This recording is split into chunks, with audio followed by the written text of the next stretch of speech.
প্রথম দিনেই আমার এইটুকু বিশ্বাস হয়ে গেছে যে না, এখান থেকে আমি করাবো, এই ক্লিনিকটাই সব থেকে বেশি বেস্ট হবে আমার জন্য। এখানে যখন সার্জারির দিন আসি, সার্জারির দিনে এখানকার যে ম্যামরা আছে, স্যাররা আছে, ডাক্তারবাবুরা আছে, খুবভাবে ভালোভাবে আমাকে গাইড করলেন এবং খুব সুন্দরভাবে আমার সার্জারিটা হয়ে গেল।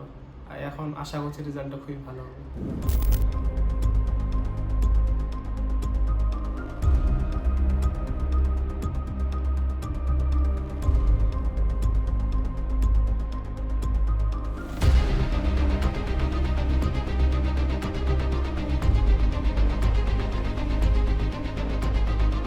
হাই, আমি আমজাদ আলী। আমার বাড়ি দক্ষিণ দিনাজপুর জেলার গঙ্গারামপুর থানায়। আমি গত 3 থেকে 4 বছর ধরে হেয়ারফল সমস্যায় ভুগছিলাম। তো সেখান থেকে অনেক জায়গায় অনেক রকমের মেডিসিন, অনেক রকমের অয়েল, যেটা বলেছে পেঁয়াজের তেল, সব কিছু ইউজ করেছি, কিন্তু কোনো সেরকম কোনো রেজাল্ট আমি পাইনি। তো একদিন হঠাৎ করে ইউটিউবে দেখতে দেখতে বিগ ডার্মার কথা আবার মোবাইলে আসলো। তো ওটা দেখে আমি ফোন করে যোগাযোগ করলাম বিগ ডার্মার এখানে। তো যোগাযোগ করার পর তার 1 মাসের মধ্যে আমি আবার এখানে আসি। ডক্টরবাবুর সঙ্গে আমি কনসালটেন্ট করি। পরে ডক্টরবাবু আমাকে হেয়ার ট্রান্সপ্লান্টের জন্য সাজেশন করে। তো সেখান থেকে আমি প্রায় 1 মাস পর আবার এসে এখানে হেয়ার ট্রান্সপ্লান্ট করাই।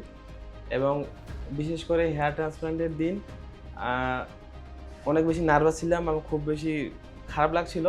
কিন্তু এখানকার যে স্টাফ আছে, বিশেষ করে আমার ম্যাডাম, ডাক্তারবাবু, সবাই মিলে আমাকে একটু হৌসলা দেয়, যেটা দিয়ে আমার একটু ভালো লাগে। আর শেষমেশ প্রায় সারাদিন পর আমার সার্জারি শেষ হওয়ার পর একটু চিন্তিত ছিলাম কীভাবে কী হবে। কিন্তু যখন আমি দেখি প্রায় 3 থেকে 4 মাস পরে রেজাল্ট ধীরে ধীরে আমার হেয়ার গ্রোথ হতে শুরু করলো, তো ওটা দেখে একটু নিজে কনফিডেন্স পেলাম। এবং 1 বছর পরে এখন দেখতেই পাচ্ছেন আমার রেজাল্ট কীরকম হয়ে আছে।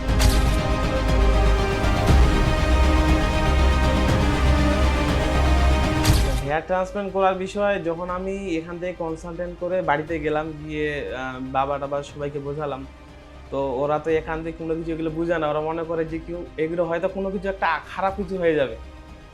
এইবার যখন তার বাড়ির কথা না মেনেও আমি করে একবারে গেলাম, গিয়ে 1 মাসের মতো যখন দেখলাম যে হেয়ার হওয়ার পর যে প্রথম যে হেয়ারগুলো যে ঝরে যায়, ওগুলো দেখে সবাই বলছে এই তো টাকা তো সব ফালতু চলে গেল, ফালতু কী করতে যাস এগুলা। কিন্তু এই সব কিছু করার পর যখন ধীরে ধীরে 3 মাস পরে দেখলাম যে হেয়ার গ্রোথ হচ্ছে, পাড়াপড়শি সবাই দেখছে। তো দেখার পর সবার একটু হলো যে ওরাও ভাবছে না, নিশ্চয়ই কোনো কাজ আছে। আচ্ছা, আগে আমি একটা পার্সোনাল একটা প্রাইভেট কোম্পানিতে জব করতাম। তো ওইখানে জবের মেন ছিল যে লুকটা যেন ভালো হয়। কিন্তু আমার যেহেতু হেয়ার ফল একদম ডাবলু সাইজের হয়ে এই যে এই কোণগুলো উঠে গেছিলো, তো সবাই মিলে একটু করতো আর কি, যে স্মার্ট ছেলে না হলে হবে না, দেখতে একটু লুকিং ভালো হতে হবে। তো সেইখান থেকে এই পর্যায়ে এসে এখন অনেকটা কনফিডেন্স মনে হয়। কাজ করতে গেলে, কাস্টমারের সাথে কথা বলতে গেলে আমাকে এখন বর্তমানে অনেক বেশি কনফিডেন্স লাগে কথা বলতে গিয়ে। তো 1 বছর পর আমার রেজাল্ট তো আপনারা দেখতেই পাচ্ছেন।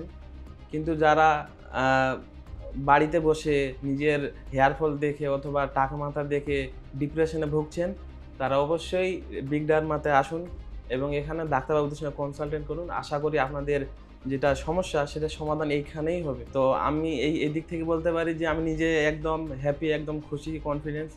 তো আপনারাও আসুন, এসে এখানে চিকিৎসা করে যেতে পারেন। থ্যাংক ইউ বিগ ডার্মা, আমার জীবনকে পরিবর্তন করে দেওয়ার জন্য।